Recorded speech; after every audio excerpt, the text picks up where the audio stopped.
Hey guys, welcome to Tyson's Fitness Tips Podcast. If you want to lose weight, increase your energy, improve your health and fitness, and look your best, then you have come to the right place. My name is Tyson Brown. I'm a personal trainer, and my job is to help you transform your body by sharing with you the most up-to-date information on health and fitness. I'm going to distill it all down for you into bite-sized actionable steps that you can take immediately to see results quickly. Now, every Tuesday and Thursday, you can expect a brand new episode, which will be a mixture of interviews with top experts from around the world in the fitness space, and as well as solo episodes from myself, sharing with you exactly what action steps you need to take to transform your health, your body, and your life. Also, don't forget to listen all the way to the end of the show, because in the middle, I'm going to share with you a time-saving tip, and it might just be a game changer. I know you're short on time, and this one can save you a lot of time and a lot of energy. So, let's get into the show.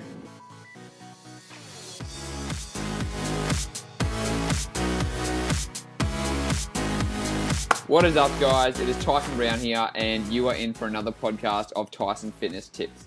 Now, today I have got a very special guest for me over in the States. This guy is actually trained a pretty well-known celebrity, so this is why I love having him on, and this is actually how I first found Mike. And the reason that I brought him on today is because we share a lot of values that are the same when it comes to having a flexible lifestyle, as opposed to just how a lot of people think about fitness, how you have to be strict and regimented and you have to eat dried chicken and broccoli and all those things. Mike comes at this at a different point of view, and I really enjoy it. So, Mike, welcome to the show. I really appreciate you having you on, and why don't you tell us a little bit about yourself? Awesome. I'm pumped. Thanks for having me, man. So I am a strength coach. I live in New York City. Do you want the whole background? Go for it. I'll give you the 2-minute version. So I love, like, strength training and nutrition are the things that I like most in the world. And when I realized that that's a need of society, that's when it kind of clicked that, like, this doesn't feel like work. To give a little more background, I got into fitness stuff in 8th grade when I was cut from the hockey team. Like, show up, A team, nope, B team, nope, C team, like you don't make any team. And as a means of not sucking, basically, like literally to make the team the next year, that's when I was first introduced to weightlifting, to plyometrics, to like having a work ethic, to shooting pucks every day, to like getting better. And that grew through high school, into college. It was my biggest interest. I got a degree in accounting and started working a 9-to-5 job as an auditor at like a big box American accounting firm, and hated it. And so, like, from day one, basically was planning my exit, knowing that I wanted to work in the fitness industry, but not really sure what exactly that meant. So for the last 5 years, since I quit my job, I have worked in fitness. I've trained clients in the gym. I have a blog. I make video content as well. And I trained Gary Vaynerchuk for 2 years. Just right now I'm putting out as much good fitness content as I can, like on social media, on my website. Yeah. That's life for me right now. Right. Okay. Well, that was a very quick version for you guys. But like Mike said, he was actually, doing the things that most of you do, which is working in an office job at first before he transitioned out of it. So, Mike, what can you share with us some simple things you did working as an office worker, but still maintained your health and fitness, right? Because a lot of people, they say they don't have time, or a lot of people who sit in the office, they develop round postures, they get all these type of movement disabilities. What did you do to keep yourself fit and healthy during that time? Like simple little things you did. Yeah. So first, I'm like, having worked that job makes me insanely empathetic of those people, because it is harder having a boss, having someone else control your schedule, having someone tell you when you can and can't eat, having a desk with like a half busted chair that's where you have to get your work done in. Like, it definitely is harder. Some things that I did, I wanted a standing desk, but I couldn't have one. So I bought like a little mini table and stacked it on top of my table, and literally like bought the right size and shaved the legs down so it was at the right height, so I was like ergonomically correct, so I could stand and sit throughout the day, and had to endure coworkers give me shit and like, like the things that happen in an office, but it was worth it for how that made my back feel and like how much better my hips felt. What else did I do in the office? One thing that I did that I found was a pretty good hack, if you want to call it that, especially in busy season, working longer hours, was to make sure that I didn't skip out on my workout. Basically, if I got home and I put my sweats on and I said I'm going to watch a half hour of TV and eat dinner and then I'll work out, I wasn't working out. So I would bring my workout clothes to work and I would have them in the car. So I would never go home between my work day and my workout, just knowing that like pack the clothes, I have no excuse, do it on the way home and then go home and eat, was a nice one. I was big on packing snacks at that time just so I had better options, because in most offices, you know, you have someone's birthday, you have the donuts, you have the cupcakes, you have the free snacks, and the free snacks are never the good ones, because like better food generally costs a little bit more at least. So I would pack protein bars, beef jerky, I'd bring an apple, I'd bring a banana, and I kind of mix it up with snacks, but having something to go to instead of the mini Snickers or whatever was in the snack drawer at work. Okay, cool. So there's like 3 little things you did in order to, you know, sustain your health and fitness. And they're very simple things that Mike did, guys. Like they weren't, you know, he wasn't doing the whole loaded stretches and stuff like that you read in some of the fitness books. He was just doing simple stuff. And that's actually what I did too when I was working in sales when I first started, because I wanted a standing desk. You guys might even be able to see now on the camera. My standing desk at the moment is a cardboard box on a desk. It is nothing fancy. It is just something simple that you guys can do. And if people are going to give you shit for it for being healthy and fit, there you go. Look, on a chair. So it doesn't have to be anything fancy, guys. You don't have to spend, you know, $400 on a standing desk. Most of, you know, just get something simple that you can take to work and do whatever you can. And the next thing is, Mike said about going from work to the gym before he went home. And this was a guy who actually enjoys his fitness and loves fitness. It doesn't matter whether you love it or not. It's so easy for you to take the easier way out and just kind of go home and make an excuse. But if you're interrupting that habit loop of going home and going to just sit on the couch and do nothing, you can really improve your health and fitness by just doing a few simple things. So I really like that, Mike. That was cool. Yeah, absolutely. And I mean, after a 10 or 12 hour workday, like even someone who enjoys working out most of the time, it's not like 10 a.m. peak morning, have caffeine and then go lift. You know, you're exhausted. Yeah, I know exactly what you mean. Like even working in a gym, like being a trainer, sometimes I'm like, oh man, I feel really tired to train. And I'm in a gym all the time. So it's just, everyone finds excuses. You've just got to find out if it's a bullshit excuse, cut it out, and do, you know, at the end of the day, you're taking care of your health and fitness. Absolutely. And so, apart from that, Mike, when you first started training people, like obviously, you know, you've trained from, like you said, you've trained Gary Vaynerchuk, you've trained the average Joe, you've probably trained some type of athletes before, you've trained a whole bunch of people in your time, in your 5 years. But I'm sure all of them shared some common mistakes.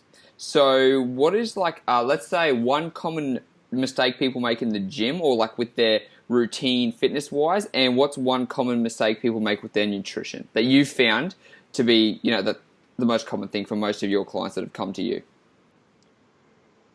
That's a good question. I'm trying to think of what applies, the most broadly. So at a high level, for men especially, actually for both genders, lifting, either doing one of two things, either lifting too much weight out of ego with poor form, or skipping specific exercises that are important because you're afraid of being judged, you're afraid of being embarrassed, you're afraid you might screw it up, are things. So essentially ego blocking people from exercising proper form and like doing moves that are good for you is something I see a lot. Okay, so how about you give us an example, like people, instead of ego lifting, because we know a lot of us do let our ego get the best of us and we like to push it harder. When you say doing exercise that you should skip out on because you don't want people to judge you, what are some specific exercises that you see people are skipping out on? I have had in the past and currently a handful of women online clients who, and by the way, I get this, I empathize with this, but almost all hip hinging. So a cable pull through, a kettlebell swing, a hip thrust, a glute bridge, these motions where you're essentially humping the air is how you're correctly doing them.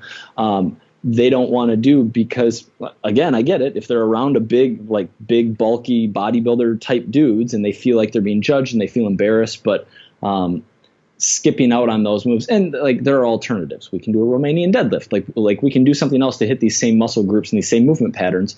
But over time, it's nice to be able to rotate exercises and work more things into your repertoire of moves that you're capable of doing. And that just doesn't apply to the girls either, guys, because I know some of you who have been my clients have skipped through the cable pull-throughs and the hip thrust, even though I've given it to you. And they may not be the most attractive looking thing, but at the end of the day, don't let other people judge you when those people half the time don't even know what they're doing in the gym.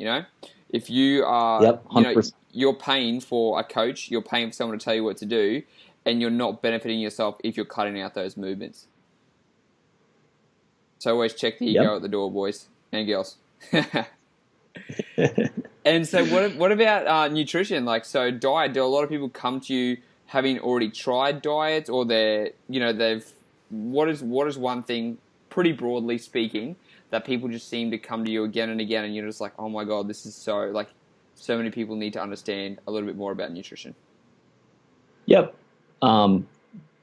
Very obvious example happens almost on a daily basis is it's always a long paragraph too. It's like, hey, Mike, here are my stats. Here's what I have been doing. I tried this diet. I work out 4 days, 5 days, 6 days a week. I do cardio. I do all the right things. I've been doing this for a long time and the scale isn't moving at all. What am I doing wrong? And I always reply with one sentence. How many calories are you eating? And every time, oh, I don't know. Oh, I've never tracked. Oh, people not having energy balance in the right place who have fat loss as a primary goal. And back up a step, are calories all that matters? No, of course not. Eating fruits and vegetables, eating micronutrients, getting enough fiber, staying hydrated, rest and recovery. But the most common nutrition mistake is people who want to be leaner who have no idea how many calories they're consuming. Yeah, that is a big thing. Speaking about that, a lot of people, a lot of guys and girls say that they're eating healthy, but eating healthy doesn't always mean that you're going to lose weight.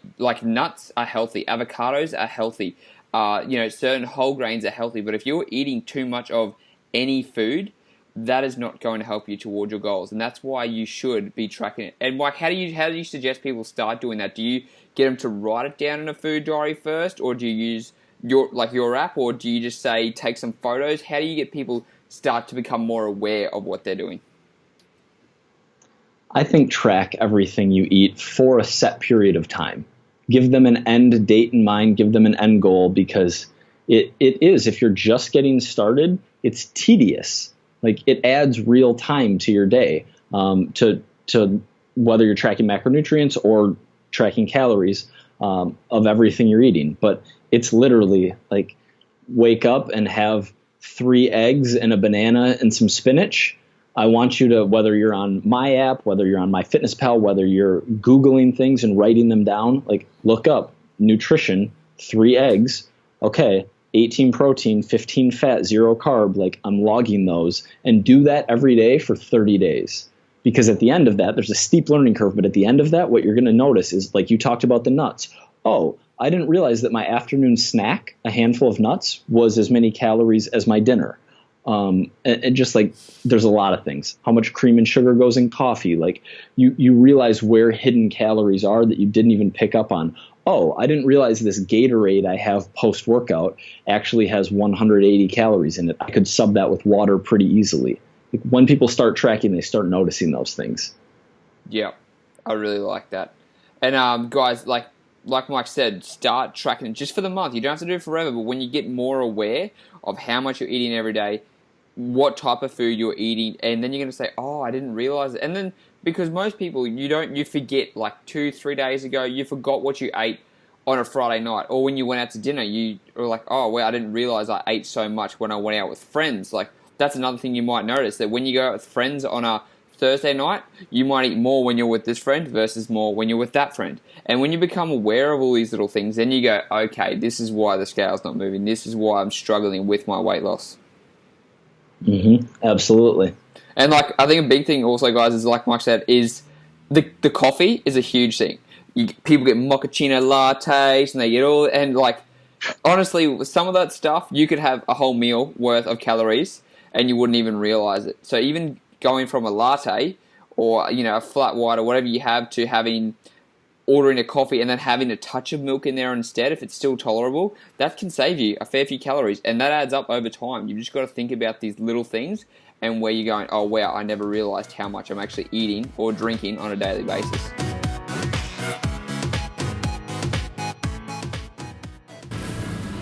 Keto myth number 4. A lot of people think that ketosis is sustainable when honestly it's not. How many people do you know who have stayed on ketosis for longer than a year or two without falling back and forth? The problem with this is that it's very, very hard to stick to a strict ketosis diet for long periods of time. And you might feel great after the first week or the first month, but eventually you're going to burn out. And this is because your body still needs carbohydrates. You want to go out and socialize, you want to go out and push yourself harder and harder in the gym, and your body requires carbohydrates for that. So if you're constantly in ketosis, you're going to get nutrient deficiencies, you're not going to have a lot of energy, and you cannot sustain it for the long term, guys. Go and find someone, show me someone who's been on keto for, let's say, 2 years, all right? How long have they been able to sustain that day in and day out? So it is not a long-term sustainable diet. You should never be restricting one source of macronutrient from your diet. Never cut out full carbs, never cut out protein, never cut out fats. It's all about making sure that you stick to something sustainable and that's going to allow you to lose weight for the long run. That's keto myth number 4. Speak to you next time.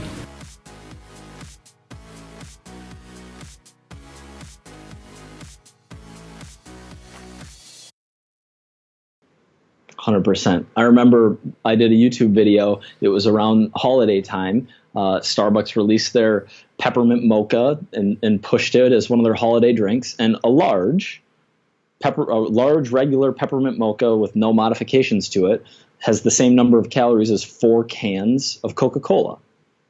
And like, you can make a modification to take it from a 600 calorie drink.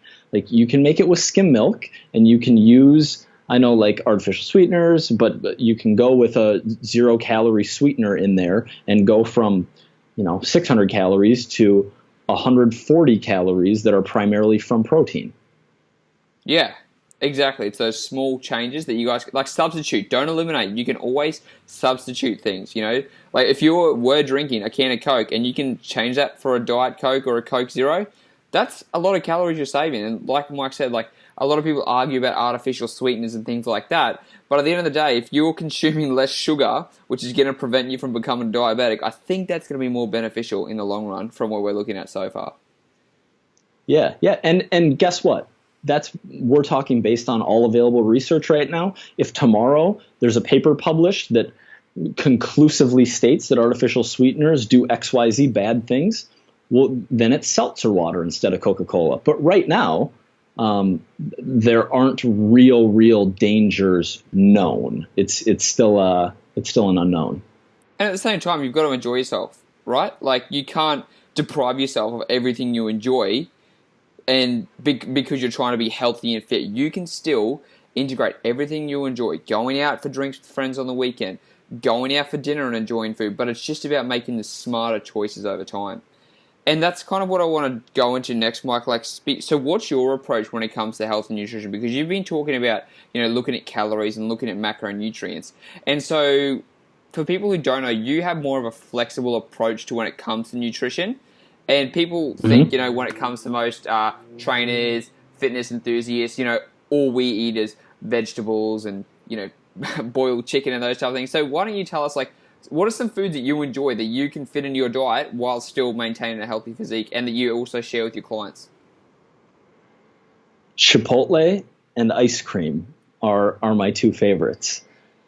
A given day usually contains 2 to 3 servings of fruit. Like, I'll usually do a big salad as one of my meals so I get a bunch of vegetables in there. I get some kale, I get some spinach, I get some tomato, I get some cucumber, and then either salmon or chicken. But then I'll do Mexican for a meal. So I'll have rice and chicken or steak and a little bit of hot sauce and sour cream and a little bit of guacamole. Like, I'll do that for a meal. I'm big on both, like, frozen yogurt on training days. If I'm pretty dialed in and I actually want to keep fats a little bit lower on my workout days and have carbs higher, I'll do a bunch of frozen yogurt as one of my many carb sources. I'm with you on enjoying life. Like, there's no reason with calories and macronutrients in about the right place for my goals. Like, I don't have any intense physique goals right now. So I know I'm eating around maintenance. Some days my carbs are higher or lower, fats are higher or lower. I get enough protein in, and like, flexible is just the right word. Some days I eat breakfast. Some days I just have coffee and fast until later in the day. It's really having those most important things in line.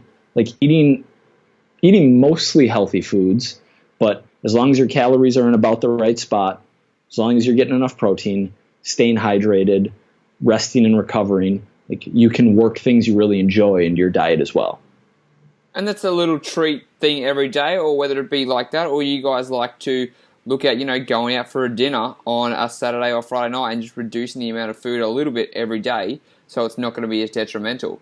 But it's about, like Mike said, it's flexible. It's 80% focus on, sleep, eating right, drinking a lot of water, staying hydrated, sticking to your protein, and then go and enjoy life, guys. If you enjoy going out to, I don't know, Thai food or Indian or whatever your type of cuisine is, you can still have that, and you'd never want to deprive yourself from enjoying life and taking away the things that you want. Yes, some small sacrifices will have to be made. That's a given. You can't have everything you want and have a great looking body, unfortunately. If I could, eat, like Mike said, if I could eat ice cream at every meal, it tastes pretty damn good, but you can't do it all the time. But you guys, It is more of an integrated approach. You shouldn't think of health and fitness on one side and living your life on the other side. It should be all integrated together so that you can, have all those things working for you and have a good life. 100%. And so, like you said, Mike, you have water every day, you have protein. What are some, like, so out of the top, like, 3 things you would recommend people do every day? Would that be drinking enough water? Would it be the protein? Or are there other things you recommend? Okay, if there were 3 things I could tell someone to do, what would they be? Have some kind of physical practice, and ideally at least a couple days of strength training a week. But that can also be, if someone loves triathlon training, I'm never going to say, like, this type of training is substantially better than another, because what I really want is for people to do things they enjoy. So any type of physical practice, yoga, weightlifting, whatever it may be. Sleep is something that I think is pretty, like, both sleep and monitoring caffeine, and they kind of go hand in hand, are 2 things that I think not enough people pay attention to. I think they're underrated. And there are people, like, I have friends, and I know people who get by on 5 hours of sleep on average a night. But I also know a lot of people that try to do that, and they end up getting sick. They end up performing below average. They end up just not being able to adhere to their diet, being awake 19 or 20 hours a day, and sleep deprived. So really trying to do the right things, turn off screens, cold, dark room, like, be able to get a solid 7, 8, 9 hours of sleep each night, depending on the person. That's a big one. So making sleep a priority, having a physical practice, and a third daily tip. I'm big on meditation lately. So, like, some kind of mindfulness practice and I go in phases. I think I started 3 years ago for the first time, and, like, I'll go through streaks and I'll have off periods. But yeah, if you've never explored that, that's something that interests me too. A really good app for you guys to try. Like, don't think of meditation, you have to sit there for an hour or 30 minutes or anything like that. You can actually use an app that requires 10 minutes a day. Or you could even literally take 5 minutes when you're at lunch and just focus and look at your breath. Just sit there and reflect. You don't have to jump into an hour and half an hour of meditation. You don't have to go to a meditation studio or anything like that. You can do this in your own home. You can do this in the office. You can do this anywhere. Yeah, 100%. I'm going to give a fourth because I think it's better than meditation even, Okay. is mobility work and or warming up. Like too many people skipping warm-ups, too many people like never foam rolling, too many people super tight pecs and shoulders that just 15 reps of wall slides a day perform properly is going to have a massive impact on how they feel. Yeah. And guys, don't be deterred by those wall slides. You're going to think it's the easiest thing possible.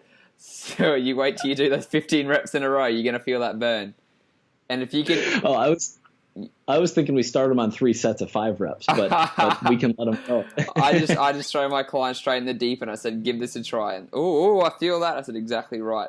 And guys, doing these things like mobility is a big one. What I recommend is, if you've seen the videos lately, just do it while you're watching TV. You can foam roll while you're watching TV. You can couch stretch. You can do the wall slides while you're, between dinner or whatever you're doing. You don't have to go, you don't have to say, all right, for 15 minutes, I'm going to go and do my stretching. If you're watching Game of Thrones or whatever's on, just sit there and have a stretch, Get in a different pose every couple of minutes, or do it between the ad breaks.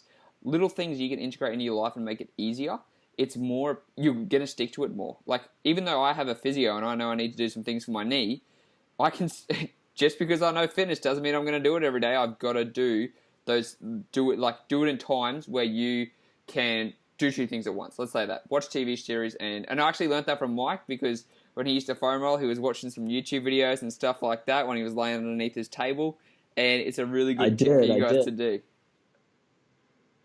Yeah, absolutely. Or another one, if people are doing cardio, is like treadmill or bike cardio with a TV show on. That's a good pair too. Pairing that reward with beneficial activity that isn't necessarily something people want to be doing. And it's so easy to integrate, guys. If you do an hour, 30 minutes to an hour, and you're watching one full episode of 50 minutes of Game of Thrones, it goes like that. It's really, really quickly. And it's funny because I do half an hour of daily cardio a day, just walking on the treadmill, and that's my time when I can read, because I can't just sit down and read, because I'm I want to get up, I want to go and do something. So if I walk slowly and I read a book, it's so much easier. Yeah.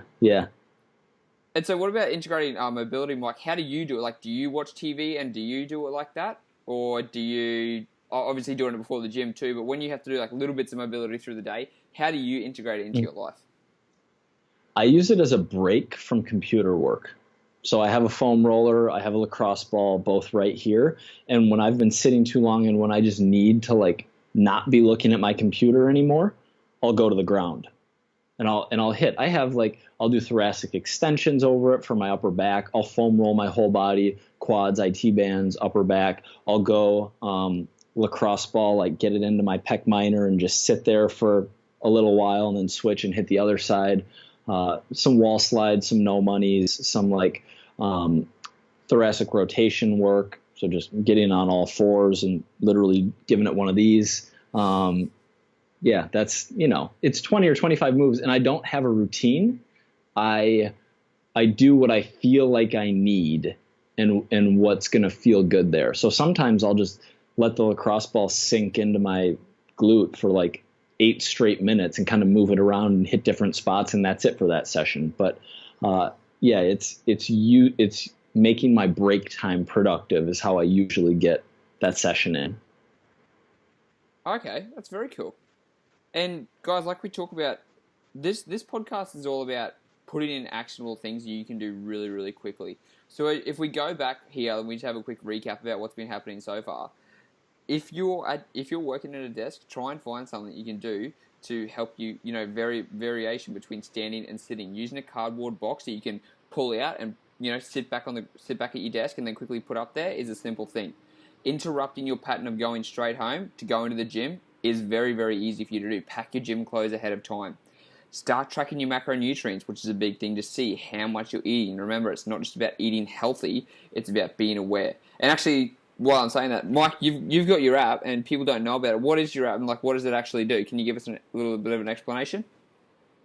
Yeah, for sure. So I would get a lot of emails from people saying, "Hey, Mike, I came across this article of yours. I really want to start tracking my macros, but what are my macros?"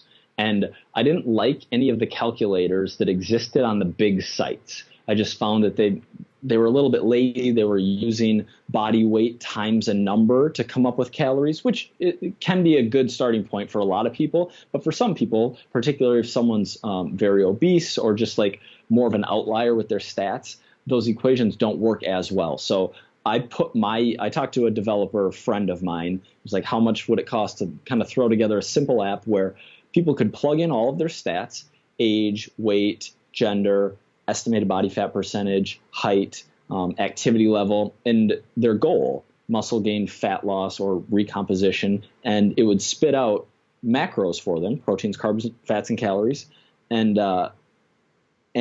then be able to track what they're eating. So you have training and rest day target macros, and then you can track there's a food database, which isn't completely comprehensive. Without getting into too much detail, I just prefer it be accurate versus have every single food ever. So if you track something, you can, and it's not in the food database, you can manually input it. But yeah, it gives you target macros, and it allows you to track them in a pretty simple and straightforward platform. Very cool. And so, guys, you can actually find that I'm going to put a link in the description below, and also you can find it in the App Store, which is probably the best thing. So if you go on your iPhone right now and you go to the App Store and you just click in Mike's Macros or on the regime, will it come up for Mike's Macros, or do they have to type in on the regime? Yeah. No, it does now. It comes up for Mike's Macros. So if you guys have got Mike's Macros, Macros, on the App Store while you're listening to this on the podcast, you can actually download that right now, which is really, really easy, but I will link it too for the people who are on Android. And so, Android, yeah. Can Android not multitask those two things? I have no idea. I don't have an Android, so I'm not sure. Do you have an Android? Got it. I don't have an Android. We're a little bit civilized here.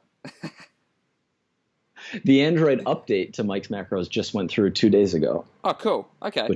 Yeah. Well, I'm sure you guys can do the exact same thing while downloading it while you're listening to this. Now, before you go, Mike, where can people learn more about you? Like, what is your website?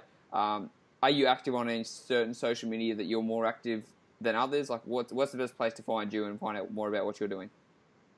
Yeah. My website, ontheregimen.com, or like if you Google my name, that'll be the top hit, is where the most detail lies. I'm currently doing daily YouTube uploads. So, Mike Vacanti on YouTube, but Twitter, Instagram, I do it all. Okay, cool. Well, I'll obviously have all of your social media, your website, and your app all in the links below, guys, so you can see that. And I really suggest if you've enjoyed what we've talked about today, if you enjoy the simple tips, this is only the service because Mike gives very actionable tips that you guys can use. It's not like you have to go and buy his course or you have to do anything like that. He gives a lot of free information out. And it's very, very easy for you guys to integrate into your life because at the end of the day, it's more about being flexible, it's more about enjoying it, and it's more about taking action on realistic things. He's not going to tell you to go and do a loaded stretch in the middle of your workplace. So that's a good thing. Absolutely. So I really do appreciate you coming on today and sharing your knowledge and how you integrate all these things because I feel like people can take away a lot from this podcast. Guys, I really recommend you go back and listen to it again just so you can have those key takeaways. Biggest thing I would say start with is just track your food because if you're not losing weight, it starts with the nutrition more than anything else because most of you are working out in the gym. Most of you are eating healthy. It's just being aware of what you're eating. Yeah, I agree, man. Awesome. All right, I really appreciate you coming on, Mike. Guys, that is another episode done and dusted. I hope you took a lot away from it. Like I said, go back through and listen to it again and again and again, and you're just going to pick up all these little golden nuggets. So, until next time, guys, I'll speak to you then. No worries. Thanks, Mike. Awesome. Boom. Cool. Hey, thanks for listening to the podcast. I really appreciate it. Before you go, can you please do me a massive favor and share this podcast with one friend or family member who you think would benefit from listening? All you have to do is open up your podcast app, click on those three dots next to the episode and click on share episode. Then you can text or email it to that friend or family member and tell them to check it out. Also, if you guys want to connect with me, I am on all social media platforms, Snapchat, Instagram, Facebook, wherever you want to find me, it's at TysonBPT. TysonBPT. Also, if you guys like the podcast, please go to iTunes and leave me a rating. This helps me get up the rankings and it also helps other people find me so I can help them improve their health and fitness. Once again, thanks for listening and I'll see you on the next episode.